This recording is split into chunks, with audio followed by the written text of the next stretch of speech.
বিশ্বনন্দী মুফাসসির কোরআন দেলোয়ার সাইদি সাহেব একটা কথা বলছেন, জামাত ইসলামী প্রয়োজনে 100 বছর অপেক্ষা করবে, তারপরেও চরমপন্থা অবলম্বন করবে না। উনি আরেকটা কথা বলছেন, জামাত বলেন আর মুসলিমরা বলেন কখনো আক্রমণ শুরুতে করে না, বরং মুসলিমরা যখন আক্রান্ত হয় তার প্রতিঘাত করে।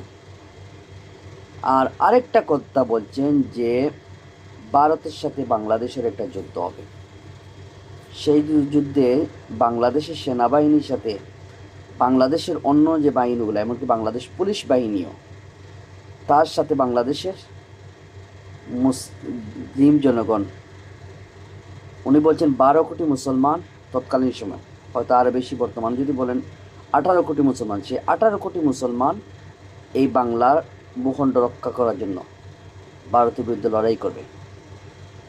রক্তের বন্যা বেয়ে যেতে পারে, অসংখ্য মানুষ শহীদ হবে, যারা ইমানের সহিত মৃত্যুবরণ করবে, এই লড়াইয়ে সশরীরে অংশগ্রহণ করবে, এই মানুষ মারা পড়বে, শহীদ হবে।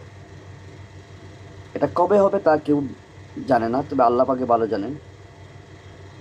তবে যখন 100 বছরের কথা আসছে জামাত ইসলামী বিষয়, একটা কথা মাথায় রাখবেন, জামাত ইসলামী হচ্ছে দক্ষিণ এশিয়ার একটা সবচেয়ে বৃহত্তম একটা ইসলামিক রাজনৈতিক দল। আর 1941 সালে জামাত প্রতিষ্ঠিত হয়েছে, হতে পারে 2041 সাল পর্যন্ত জামাতের অপেক্ষার শেষ সময়, যদি সর্বোচ্চ অপেক্ষা করতে হয়, অর্থাৎ 41 সাল পরে সমগ্র দক্ষিণ এশিয়ার নিয়ন্ত্রণ নেবে জামাত ইসলামী।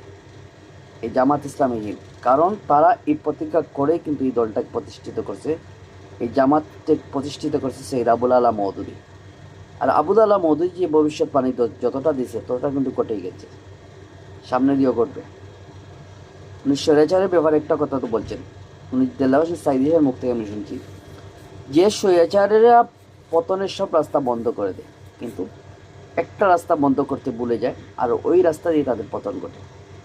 উনি আরেকটা কথা বলছেন যে স্বৈরাচারের অবস্থা এমন হবে, সময় এমন আসবেই যে পালানোর জন্য কোনো ইন্দুর গর্ত খুঁজে পাবে না। এটা দেলোয়ার সাইদি সাহেব বলছেন। সাইদি সাহেব আরেকটা কথা বলছেন, গাড়ির চাকা সবসময় উপরে থাকে না, যদি চাকা সবসময় উপরে থাকতো তাহলে গাড়ি চলতো না। সুতরাং যারা ক্ষমতার দ্বন্দ্ব করছে তাদের ক্ষমতা আর থাকবে না।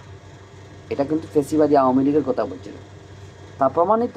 আওয়ামী লীগের ক্ষমতায় নেই, এখনও যারা বেশি লাফালাফি করতেছে তারা ক্ষমতায় আসবে, ইনশাল্লাহ তারা আসবে না।